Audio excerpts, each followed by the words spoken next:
Say tatay. Tatay. Tatay si Kuya, oh. Isa, dalawa. Pag umabot to ng tatlo, makikita nyo ang hinahanap nyo. Tutoy. Ikaw kasi, napakalikot mo. Nadapa ka tuloy.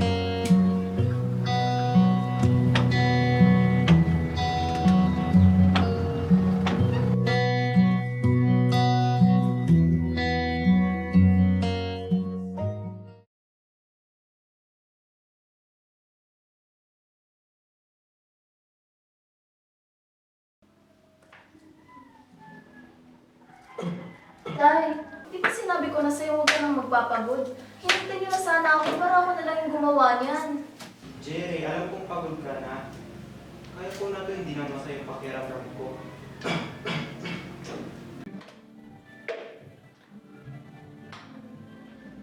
Jerry, naisip ko lang, kailan kaya tayo ulit magkakasama ng mga kapatid mo?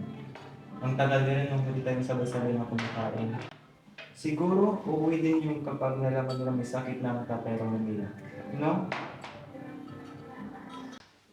Tay, huwag kang magbiro na ganyan. Hindi nakakatuwa. Makakauwi rin sila, Tay. Intindihin na lang natin. Di ba pinapatapos pa ni Ate Bobby yung bahay? Si Ate Bella, makakauwi rin sila. Huwag kang mag-alala, Tay. Jerry, anak!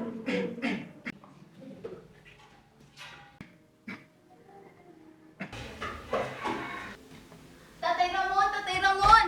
Tay! Tay! Tay! Anong nangyari? Sa'yo nang masakit? Inom ka muna. Tay, dahan-dahan. Ladies and gentlemen, welcome to the United States of America, a land of opportunity, diversity, and iconic landmarks.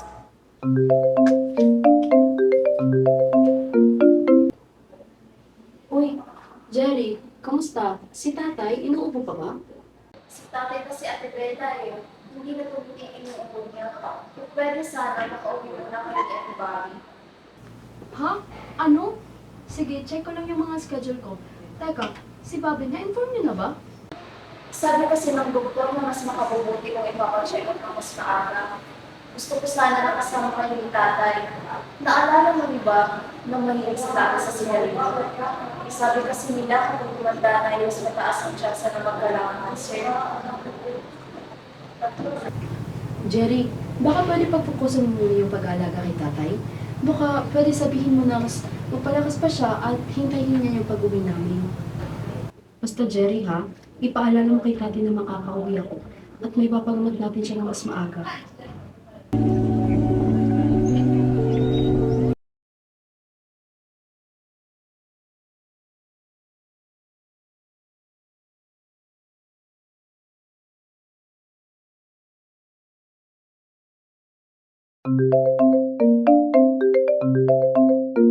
Oh, Jerry, napatawag ka.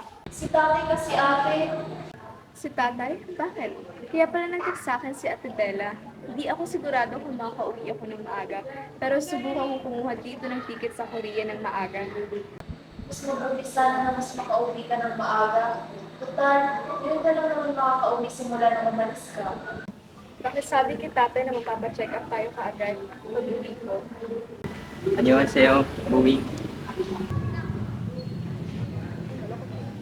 Hindi ko na malayo na nararamdaman na pala siya.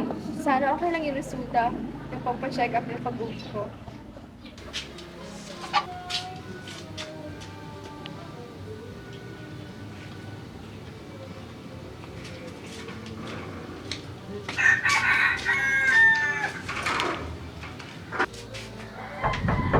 Tay, nandito na po kami. Oy, Bella, nandito na pala kayo. Mommy, is that my grandfather? Ha? Yes, anak. That's your grandfather. Tate Ramon, Jerry, nandito na po ako. Uy, Bobby, pasok ka. Nandito na sa Bella mo. Jerry, magtapatan niya tayo. Palagi ba ganyan si tatay? Pagod na pagod? Yung kubo niya, parang walang katapusan na. Sinusunod niyo pa rin ba siya? Kasi balita ko, bumabalik ulit siya sa Thunder kahit bawal na. Bakit ate? Kung makatanong ka, parang pinapalabas mo, pinapabayaan ko si tatay. Hindi siya pagod. Sadyang bumigay na yung katawan niya dahil sa edad niya. At yung baga niya, kaya nga kayo pinauwi ni Ate Bobby, di ba? Kasi hindi na nakayanan ang ubo niya. Ba't parang nanunubad ka? Nagtatanong lang naman ako. Kaya pala kulang ang pinapadala mong pera. Kasi may sarili ka na palang pamilya. Sobrang tinitipid ko yung mga gastusin ko sa school habang ikaw may pinagkakaabalahan. Hindi sa ganun. Natakot lang ako. Takot? Lahat tayo takot. Pero ako, hinarap ko yung takot ko rito kasama si tatay. Habang ikaw, nagpapakasarap ka sa bago mong buhay.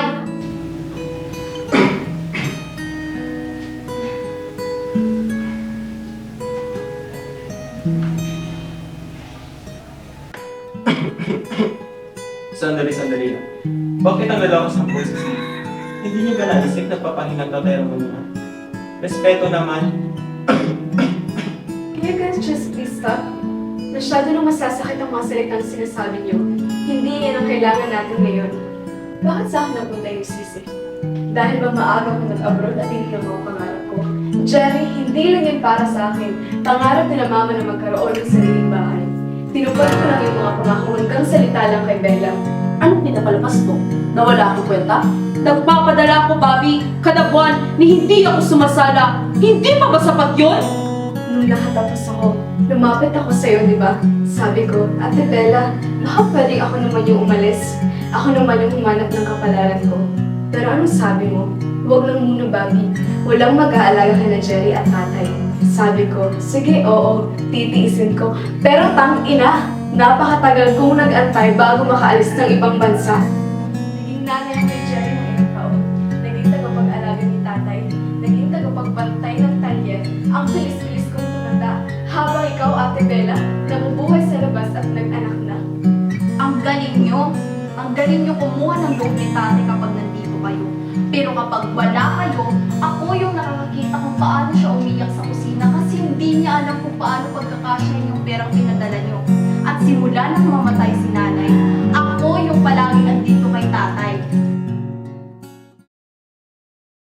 Yes, pinagwalas ko lang si mama. Tinawag ko na lang ako sa kasabihan niya. Yung mag-anak ng tatay, mga bago. Jerry, naiintindihan ko yan. Ang bigat talaga magdala ng responsibility. Pero hindi ko kailangan na isasapat ng ngunit. Pwede kang humingi ng tulong sa amin o sa mga kapatid mo para buhay yung salamat, Diyos. Nakatulong talagang marinig hindi ako nag-isa. Susubukan ko minsan maging ang sarili ko para humingi ng tulong sa inyo o sa mga kapatid ko para mabawasan ang bigat ng nararamdaman ko.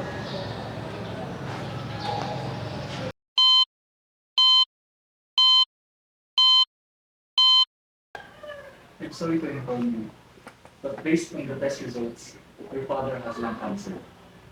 One of the treatments you may need to consider is chemotherapy. I understand that this is a lot of taking, so please, take time to think about it carefully and discuss it with your family. We will guide you through the options and support you in making the best decisions for your father. Thank you, Dom.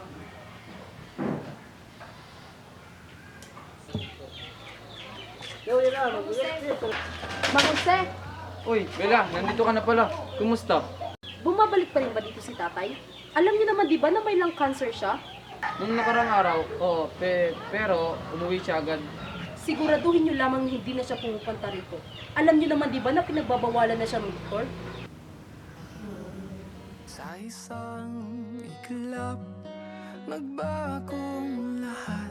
Bobby, sorry. Ko bakal Kagabi, na-realize ko na tama ka. Masyado kaming nabulag sa perang akala naming sapat na.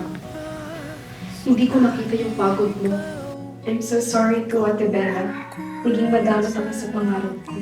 Mula ngayon, hindi ka na nag-iisa rito. Hati-hati na tayo. na tumatayo.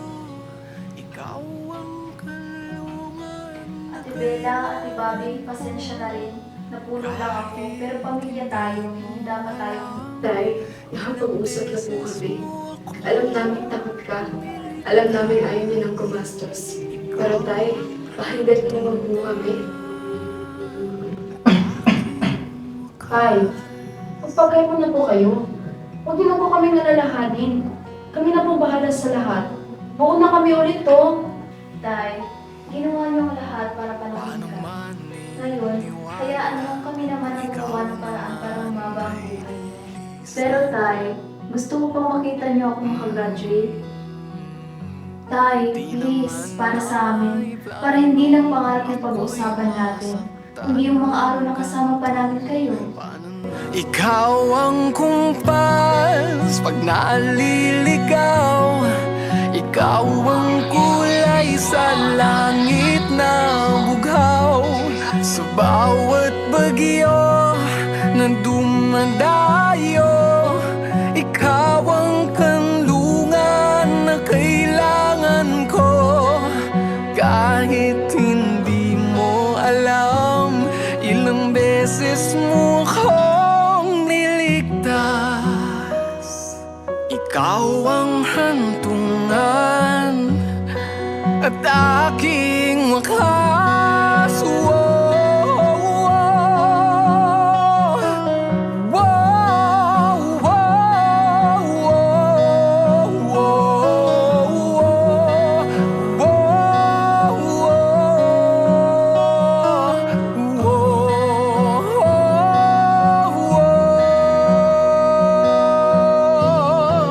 At nung kala ko'y ubos na, ikaw ang naging pahinga.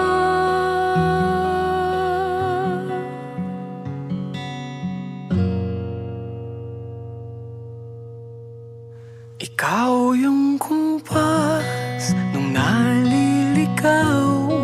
Ikaw ang kulay sa langit na bughaw. Sa bawat bagyo na dumayo, ikaw ang kanlungan na nahanap ko. Kahit nung di mo alam, ilang beses mo akong niligtas. Ikaw ang hantungan